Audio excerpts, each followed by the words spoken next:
Hi hello good morning সবাইকে। আগের দিন যেহেতু স্পোর্টস ছিল না, সকাল সকাল ঘুম থেকে ওঠা খুব মুশকিল হয়ে পড়েছিল, তাই জন্য উঠতেও পারিনি। 7:30 বেজে গেছিলো। আর যেহেতু ছুটি ছিল তো অতটা চাপও ছিল না। বাট ঘুম থেকে উঠে আমি পুরোনো বইগুলোকে ব্যাগের মধ্যে তুলে দিলাম, দিয়ে নতুন যেগুলো দরকার ছিল সেগুলোকে গুছিয়ে রাখলাম। আর এইসব করতে করতে মোটামুটি 8:30 বেজে গেছিলো। দেখো, তোমাদেরকে দেখিয়েও দিলাম যে দেখো আমি 8:30 অবধি 1 ঘন্টা কী কী করলাম। তারপরে তো স্নান টান করে ফ্রেশ হয়ে একবার গিয়েছিলাম ক্যান্টিনে, যদি একটু চিকেন পাওয়া যায় এই ভাবনা নিয়ে। আমি আর শুভ্রা দুজনে গেছিলাম। আর এই রোদটা এত সুন্দর লাগছিল কি বলবো।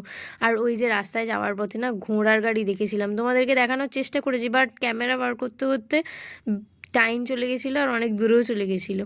তারপর আসার পথে একটুখানি মিষ্টির দোকানে গিয়েছিলাম। শুভ্রা রুটি দিয়ে মিষ্টি খাবে বলে মিষ্টি কিনতে গেছিলো। আমিও আর লোভ সামলাতে পারলাম না, আমিও একটা ক্ষীরকদম নিয়ে এসেছিলাম।